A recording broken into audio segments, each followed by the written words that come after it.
Final whistle's gone at Ewood Park, and Blackburn Rovers suffer their first defeat at Ewood Park.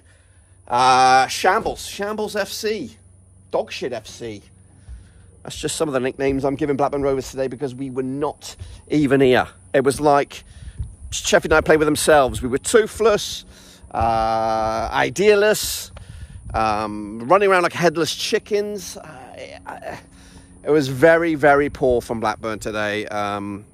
Specifically, you could go around. You can go around the whole 11 to kind of slam them. I'd give Ainsley Pears a pass. I think without him it could have been 4, maybe even 5. Todd Cantwell looked like the only. Holy fuck! What's been digging in my yard? It's a massive hole in my yard. It's like a fucking, I don't know, monster in my fucking yard. Anyway, Cantwell looked like the only one that could create something, and I think he might be regretting his move to Blackburn Rovers because he comes with all the tools in the locker, and he's looking around for someone else to link up with. And when you look around, you got your JRCs, your Tyree Stolans, and etc., looking like complete buffoons. And I'll say that specifically for JRC. Today he cost us the first goal, and because of that first goal, we were chasing the game at that point, early doors. So his first, the error, pass back, gifted goal to Harrison. Is it Harrison Burrows, left back for Sheffield United, pumped it in the back of the net, easy goal. And definitely, you know, it's not like they didn't deserve it. I think Sheffield United were always looked more menacing. The second goal was another cluster fudge at the back. Callum Britton involved with that mess.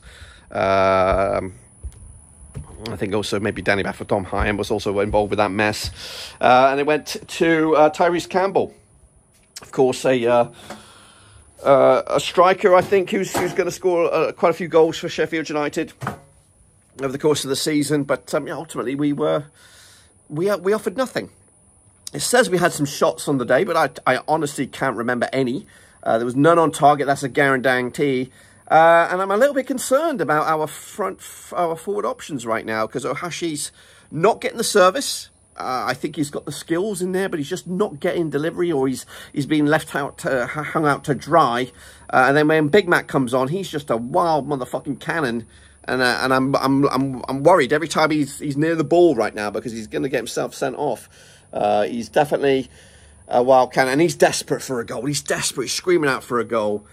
But and I'm trying to be a little bit positive here. I don't know how to be positive right now, but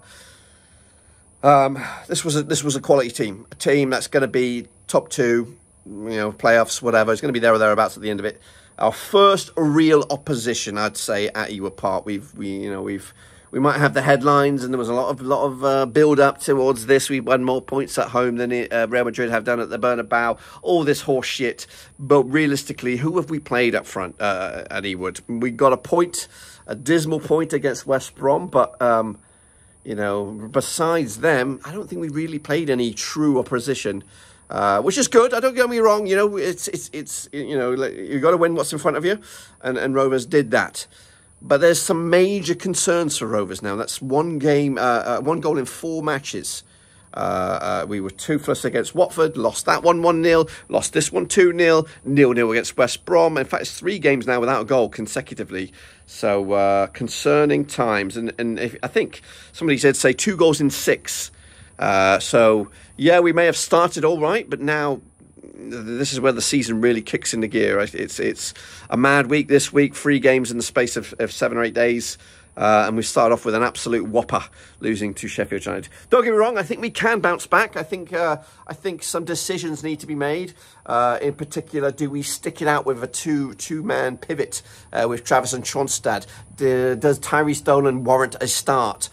He's got all the tricks in the locker, but he's a little bit too. I think he just thinks he's something else.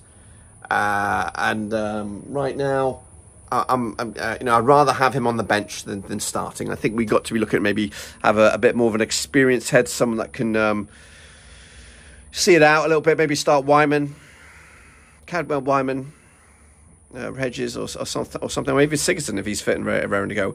But we need to make some changes, refresh it up a little bit, John Eustace, because right now we're desperate for a goal, period, and we are desperate to get back on track. Because currently, if we don't get anything against Stoke, and I say when I say anything, a point, it will be I'll be pissed. I'll be pissed with a point. We need to win because Cardiff are on their way up. They're grinding out results.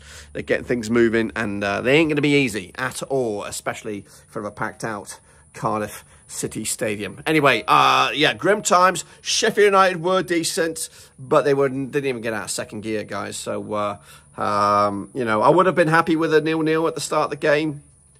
So realistically, in my mind, we are just a point off of where I expected us to be. But I'm just concerned about the lack of goals, and I'm concerned about the passion right now from some of these players. I think Cantwell might be a little bit pissed that he made this decision because you know, when you look around, there ain't much other quality around besides Cantwell. So big match coming up against Stoke City, a sort of statement match. Can we bounce back? Or will we suffer yet another shocker in desperate times? I'm out. Subscribe, smash the like. Catch you later. We're done.